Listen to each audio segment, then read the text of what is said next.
Hello दोस्तों, स्वागत है आपका लक्ष्य आईएएस पीसीएस में। और जैसा कि मैंने दोस्तों आपको बताया था कि हम यूपी पीसीएस, बिहार पीसीएस और उत्तराखंड पीसीएस उसर लेकर क्रैश कोर्स चला रहे हैं लगातार। और उसमें मॉडर्न हिस्ट्री को हम टॉपिक वाइज कंप्लीट कर रहे हैं, ठीक है नहीं।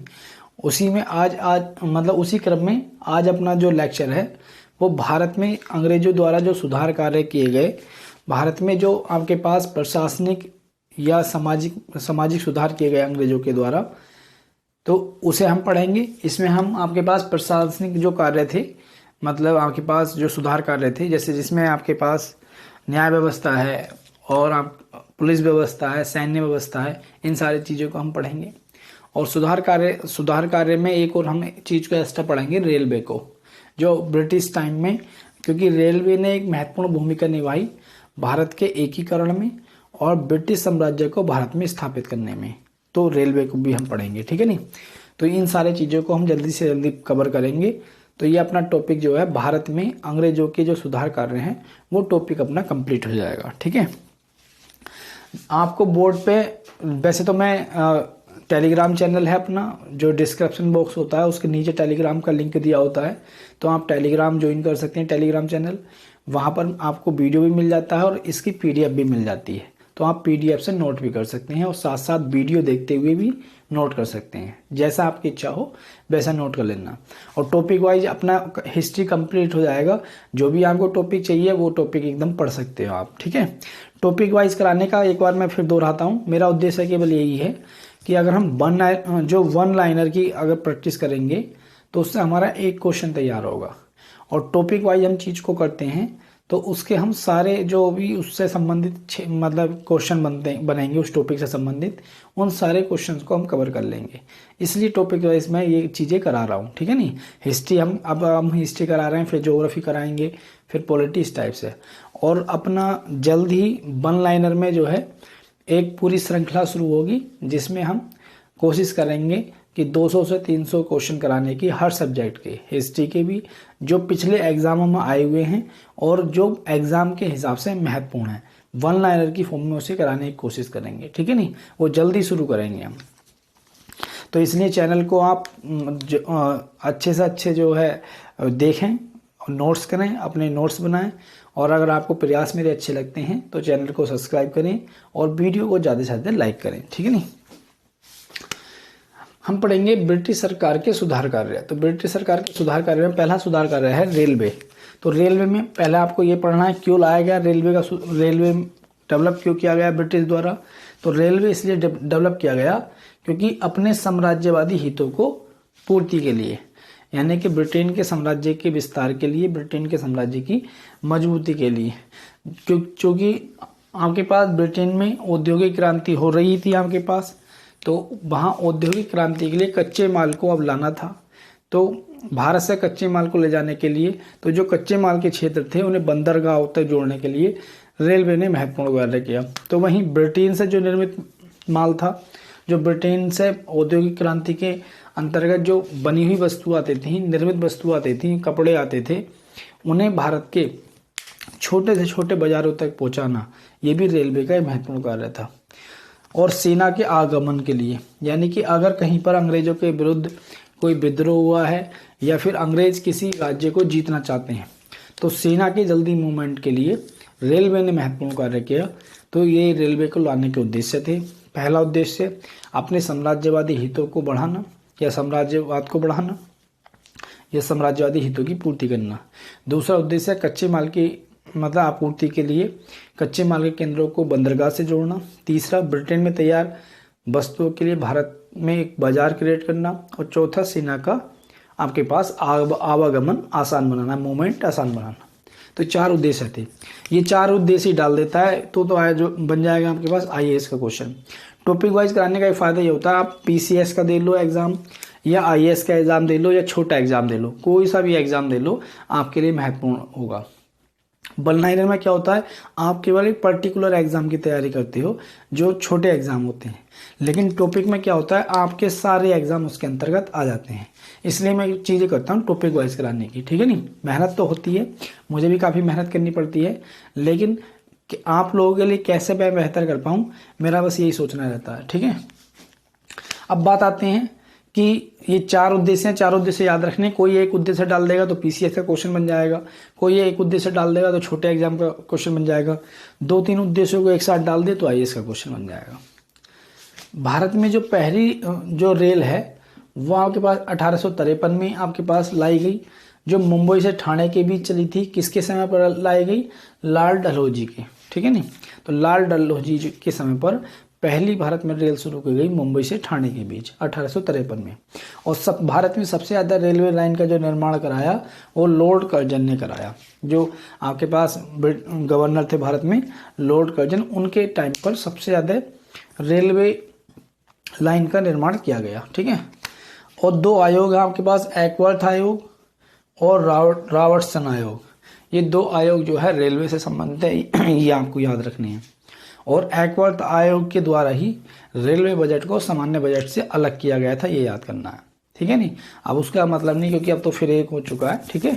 लेकिन आपको एकवर्थ आयोग और रॉबर्टसन आयोग, कई बार क्या होता है, कोई नया क्वेश्चन फ्रेम करने के लिए यूपीएससी या पीसीएस क्या काम करता है, विभिन्न आयोग दे देगा और उसके आगे आपके पास क्रम लिख देगा।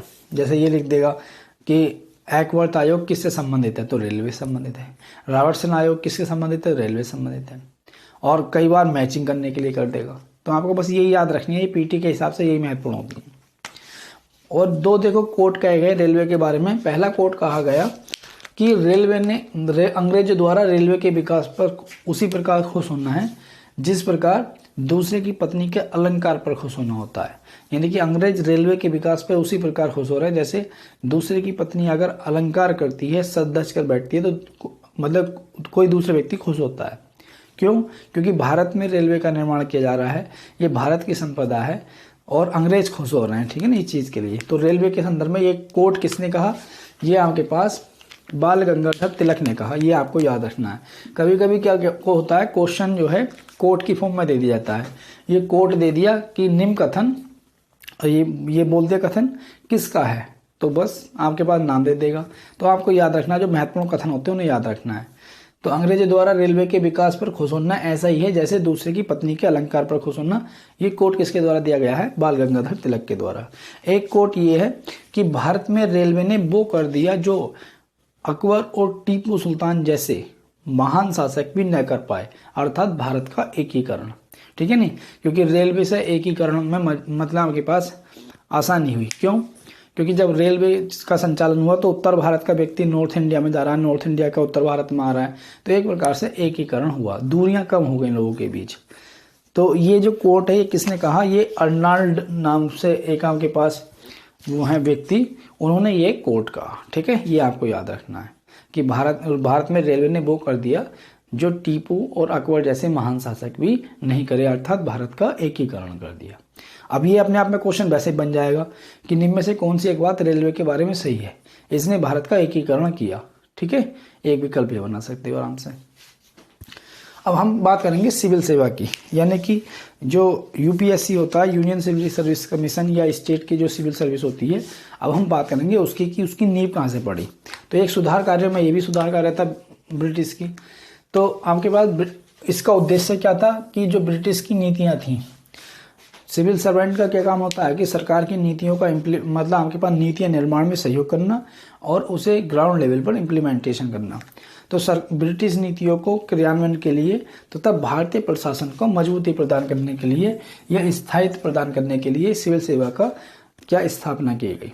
तो भारत में जो प्रशासन को स्थायित्व देता है वो सिविल सेवा देती है और सरकार की नीतियों निर्माण में और उनके क्रियान्वयन में महत्वपूर्ण भूमिका सिविल सेवा के अधिकारी निभाते हैं, ठीक है नहीं।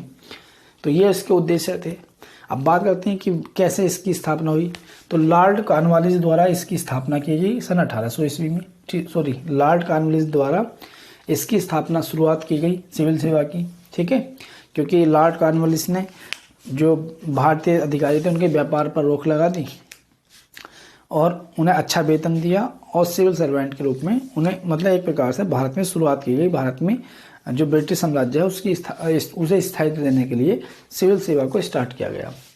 1800 में वेलेस्ली द्वारा यानी लॉर्ड वेलेस्ली द्वारा सन 1800 में कलकत्ता में सिविल सेवकों के लिए प्रशिक्षण केंद्र खोला गया, फोर्ट विलियम कॉलेज। यानी कि आपके पास बेलीजली नहीं खोला 1800 में कि सिविल सेवक यहाँ प्रशिक्षण लेंगे, लेकिन बाद को इस कॉलेज को बंद कर दिया गया और इंग्लैंड के आपके पास हेलवेरी में ये प्रशिक्षण संस्थान खोला गया। 1853 में पहली बार परीक्षा कराने की घोषणा की गई, यानी कि सिविल सेवा में पहले जो भारत में सिविल सेवा थी उसमें ब्रिटेन से लोग आते थे और परीक्षा की कोई आपके पास परीक्षा नहीं होती थी, उन्हीं लोगों को सीधा भारत में जॉब के लिए एंट्री कर दी जाती थी। लेकिन 1853 में जब भारतीयों ने मांग उठाई तो पहली बार परीक्षा कराने की उसमें बात की गई और 1855 में इंग्लैंड में पहली बार परीक्षा आयोजित की गई, यानी कि भारत में नहीं इंग्लैंड में। अगर किसी भारतीय को सिविल सेवा देनी है तो वो इंग्लैंड में जाकर एग्जाम को दे सकता है। ठीक है। 1878 ईस्वी में लॉर्ड लिटन द्वारा सिविल सेवा की जो आयु थी 21 वर्ष उसे घटाकर 19 वर्ष कर दिया गया, लेकिन लॉर्ड रिपन ने, जिसे भारतीय स्वशासन का जनक भी कहा जाता है, फिर 19 से 21 वर्ष दोबारा कर दिया है। ठीक है नहीं। 1922 में इंग्लैंड और भारत दोनों में परीक्षा का आयोजन किया गया, यानी दोनों में इंग्लैंड और भारत में परीक्षा एक साथ कराई गई, यानी कि 1921 में भारत और इंग्लैंड में दोनों में परीक्षा एक साथ कराई जा रही है। तो वहीं 1926 में लोक सेवा आयोग की स्थापना का या लोक सेवा आयोग के गठन की बात की गई है और 1935 के अधिनियम के अंतर्गत संघीय यानी कि सेंट्रल लेवल पर और प्रदेश लेवल पर लोक सेवा आयोग की स्थापना की गई। किस कमीशन की सिफारिश के आधार पर? ली कमीशन की सिफारिश के आधार पर। यह आपको याद रखना है कि अगर पूछेगा लोक सेवा आयोग की स्थापना किस कमीशन के आधार पर की गई तो ली कमीशन की, और किस एक्ट के तहत? तो 1935 का जो भारत शासन अधिनियम का उसके तहत स्टेट में भी और सेंटर में भी लोक सेवा आयोग की स्थापना की गई। एक ये रख सकते हो कि किस शासक के टाइम पर सिविल सेवा की आयु 21 वर्ष से 19 वर्ष की गई? तो लॉर्ड लिटन। किसने समाप्त की?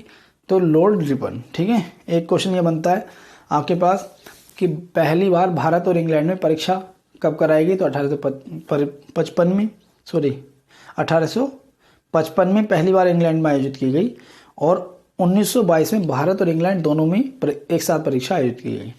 किसके द्वारा की गई? कॉर्नवालिस के द्वारा। और फोर्ट विलियम कॉलेज जो प्रशिक्षण केंद्र था किसने स्थापित किया? बेलीजली ने। ये क्वेश्चन आया हुआ भी है। ठीक है। तो ये क्वेश्चन बन जाते हैं। एक यहाँ से जो सिविल सेवा से संबंधित आयोग हैं उन्हें आप नोट कर लोगे। एचिंसन आयोग ये सिविल सेवा से संबंधित है और ईट्स लिंगटन ये आयोग जो हैं दोनों सिविल सेवा से संबंधित हैं, इनका नाम याद रखोगे। एकवर्थ और रॉबर्टसन रेलवे से संबंधित हैं। तो ये 4 आयोग लिख देगा और इनके सामने जो है लिख देगा किस चीज़ से संबंधित है, यह एक नंबर में पूछ सकता है। तो एचिंसन और इस्लिंगटन ये आपको याद रखना है।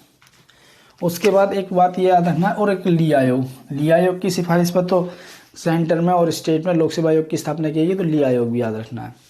और सत्येंद्र नाथ टैगोर भारत के पहले भारतीय थे जो जिन्होंने सिविल सेवा को पास किया, और सुरेंद्र नाथ बनर्जी और रमेश चंद्र दत्त ये दूसरे भारतीय थे आपके पास। ये याद रखना कि पहले भारतीय कौन थे जिन्होंने पहले सिविल सेवा को ICS बोला जाता था की परीक्षा पास की? सत्येंद्र नाथ टैगोर और दूसरे सुरेंद्र नाथ बनर्जी और आपके पास रमेश चंद्र दत्त ये आपके पास।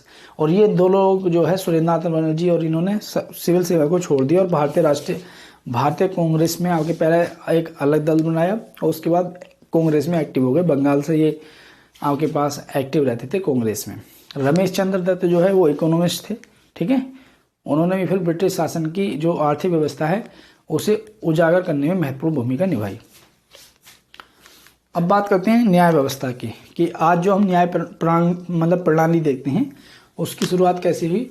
तो अंग्रेजों ने इसकी शुरुआत की किस लिए? भूसंपत्ति और राजस्व के हितों की प्राप्ति के लिए, यानी कि भूसंपत्ति और राजस्व की प्राप्ति के हितों से संचालित होकर ये व्यवस्था की गई। क्यों? क्योंकि जब राजस्व की व्यवस्था की गई तो किसानों की ज़मीन भी ली जाती थी, ज़मीन को क्रय विक्रय बनाया गया तो बहुत सारे मुकदमे भी जाते, तो न्याय भी चाहिए था। ठीक है नहीं, न्याय व्यवस्था भी चाहिए थी। तो इसी को मद्देनजर रखते हुए भूसंपत्ति और राजस्व प्राप्ति के हितों से परिचालित होकर या संचालित होकर ये आपके पास न्याय व्यवस्था शुरू की जा रही है। किसके द्वारा शुरू की गई? वारेन हेस्टिंग्स के द्वारा। भारत में जो न्याय व्यवस्था है वारेन हेस्टिंग्स के द्वारा शुरू की गई और हर जिले पर इनके द्वारा दीवानी और फौजदारी के आपके पास अदालतें स्थापित की गई हर जिले पर। उसके बाद 1773 के रेगुलेटिंग एक्ट के तहत कलकत्ता में एक सुप्रीम कोर्ट की स्थापना की गई, जिसके जो मुख्य न्यायाधीश थे एलिसा इम्पे थे। ये आपको याद रखना है। तो ये अगर पूछा जाए सुप्रीम कोर्ट में, वो कलकत्ता में सुप्रीम कोर्ट कब किस एक्ट के तहत स्थापित किया गया, तो 1773 एक्ट के तहत। ठीक है, 1774 में स्थापित किया गया था, 1773 एक्ट के तहत। और लॉर्ड कॉर्नवालिस, ठीक है, ने राजस्व और न्याय विभाग, पहले क्या होता था, राजस्व वसूलने का और न्याय का जो अधिकार है एक ही व्यक्ति पर होता था, जिलाधिकारी पर, लेकिन कॉर्नवालिस ने दोनों को अलग बांट दिया गया, न्याय को अलग किया गया और राजस्व वसूलने का अधिकार को अलग किया गया। आज की डेट में राजस्व वसूलने का अधिकार डीएम के पास रहता है और न्याय की व्यवस्था जो जिला जज होते हैं उनकी, न्यायपालिका तो हमारे यहाँ बिल्कुल अलग है, ठीक है नहीं, तो न्याय की व्यवस्था उनकी रहती है। ठीक है, उसके बाद पहले दंड जो है भावना के आधार पर ना देकर रक्त मूल्य के आधार पर दिया जाता था। मतलब आपके पास अगर किसी व्यक्ति ने किसी का मर्डर किया है तो वो व्यक्ति पैसे देकर भी फिर छूट सकता है। उस मतलब कीमत आ दी जाती थी कि भाई आप इतने पैसे दे दो और बरी हो जाओ। ठीक है, लेकिन अब क्या है, भावना के आधार पर कि उसने जो मर्डर किया है वो किस भावना के आधार पर किया है, तो भावना के आधार पर जो है उसे दंड दिया जाएगा। ठीक है, रक्त मूल्य का जो सिद्धांत है कि मैं पैसे देकर छूट जाऊंगा, मैंने मार दिया कोई बात नहीं, मुझसे पैसे ले लो इतने और छोड़ दो, वो चीज़ खत्म कर दी कॉर्नवालिस ने। और विलियम्स बेंटिंक के टाइम पर इलाहाबाद में दीवानी और निजामत अदालतें का गठन किया गया। अगर ये आए तो इलाहाबाद में दीवानी और निजामत अदालत किसके द्वारा गठित की गई, तो लॉर्ड विलियम बेंटिंक के द्वारा। ठीक है, और 1861 का जो एक्ट है उसके तहत बम्बई, मद्रास, कलकत्ता तीनों जगह पर हाई कोर्ट की स्थापना की जा रही होती है। और लॉर्ड मैकाले जो है भारत में पहले विधि आयोग के अध्यक्ष बनाए जाते हैं। तो ये आपके पास कुछ इसमें पॉइंट है जो मैं अंडरलाइन करता हूँ, तो ये अपने आप में क्वेश्चन होते हैं। तो आप अंडरलाइन वाले क्वेश्चनों को वन लाइनर की फॉर्म में लिख सकते हैं। तो एक टॉपिक से हमने कितने सारे क्वेश्चनों को कवर कर लिया, ये फायदा होता है टॉपिक कराने का। जो मैं अंडरलाइन कर रहा हूँ वो अपने आप में सिंगल क्वेश्चन है। ठीक है, तो अगर आपको वन लाइनर में तैयारी करनी है तो ऐसे इस टाइप से वन लाइनर में लिख सकते हो, और टॉपिक को तैयार करना है तो टॉपिक को अच्छे समझ सकते हो। ठीक है, तो ये न्याय व्यवस्था हुआ आपके पास।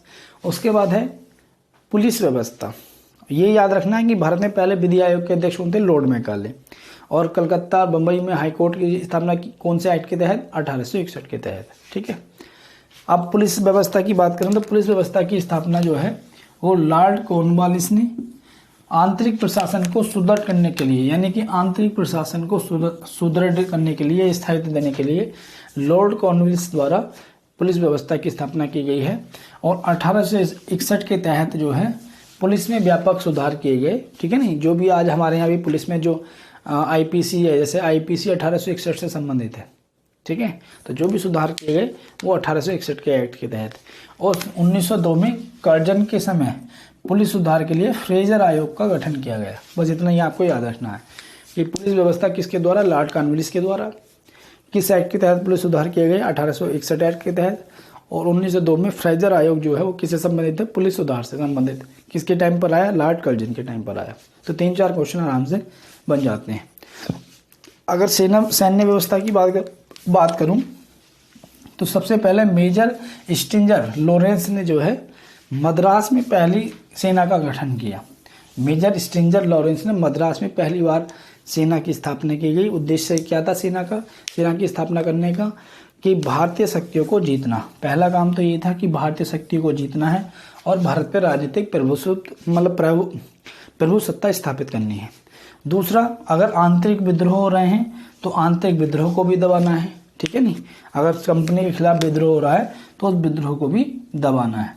और फिर वैश्विक साम्राज्य की स्थापना करना, यानी कि आपके पास सेना के माध्यम से ब्रिटिश क्षेत्र को बढ़ाना, ब्रिटिश साम्राज्य को बढ़ाना। तो ये 3 मुख्य उद्देश्य थे। अब यही क्वेश्चन है कि भारत में सैन्य व्यवस्था को स्थापित किया गया करने के कौन से कारण थे। तो अगर तीनों कारण पूछ लेगा, 1 2 3 कर देगा, कथन के रूप में कह देगा कि आंसर बताइए कि 1 2 3 या केवल 3 या कोई नहीं, तो आईएएस का बन गया क्वेश्चन। अगर पूछ लेगा केवल एक ही कि सैन्य व्यवस्था को स्थापित करने का भारत में क्या उद्देश्य था, क्या मूल उद्देश्य था, पूछ लेगा ब्रिटिश साम्राज्य को वैश्विक स्तर पर स्थापित करना। ठीक है, या कोई एक दे देगा आपके पास कि भारतीय शक्तियों को जीतना। या तीनों दे देगा और पूछ लेगा कौन सा महत्वपूर्ण है। ठीक है, तो ये आपको याद रखना है कौन सा महत्वपूर्ण है कि वैश्विक साम्राज्य की स्थापना करना। और वैश्विक साम्राज्य की जब हम स्थापना करेंगे तो उसमें आंतरिक विद्रोह को दबाना भी आ जाएगा और दूसरी शक्तियों को जीतना भी आ जाएगा। तो दोस्तों मैंने आपको टॉपिक वाइज ये कराया, आपके समझ में आया होगा अच्छे से। मैंने भी कोशिश की है बढ़िया से समझाने की, और यहाँ से हमारे देखो कितने सारे क्वेश्चन बन गए। तो टॉपिक वाइज कराने का ये फ़ायदा होता है। तो आप भी टॉपिक वाइज करते रहिए। मॉडर्न हिस्ट्री में हम इसी टाइप से आगे बढ़ रहे हैं और लगभग हम मॉडर्न हिस्ट्री के काफ़ी पार्ट को कर चुके हैं। ठीक है नी। अब जो अपना कल पार्ट हम करेंगे, एक तो भारत में जो आपके पास नागरिक स्वशासन है, यानी भारत में जो स्वशासन है वो हम कल के टॉपिक में पढ़ेंगे कि कैसे भारत में ये जो आप देखते हो ग्राम पंचायत और ये सारी चीज़ें कैसे ये स्थापित हुआ और वर्तमान में क्या स्थिति है। ठीक है, तो कल का अपना टॉपिक ये रहेगा। मिलते हैं फिर कल आपके पास नए टॉपिक के साथ। तब तक आप इसे करिए, नोट्स बनाइए अपनी प्रॉपर और रिवाइज कीजिए। और अगर आपको मेरे प्रयास अच्छे लगते हैं तो लाइक कीजिए और चैनल को सब्सक्राइब कीजिए और ज़्यादा से ज़्यादा शेयर कीजिए ताकि बाकी लोगों को भी इसका फ़ायदा हो। ये क्लासें बिल्कुल अपनी फ्री हैं, कोई पैसा नहीं है इस चीज़ का। तो बिना आपके पास पैसे दिए आप मतलब PCS IAS के जो प्री एग्ज़ाम होता है उसकी आप तैयारी कर लोगे और वनडे एग्ज़ाम की सभी एग्ज़ाम इसके अंतर्गत आ जाते हैं। ठीक है, मिलते हैं फिर नेक्स्ट टॉपिक के साथ। भारत में स्वशासन की स्थापना किस प्रकार होती है और वर्तमान में क्या स्थिति है।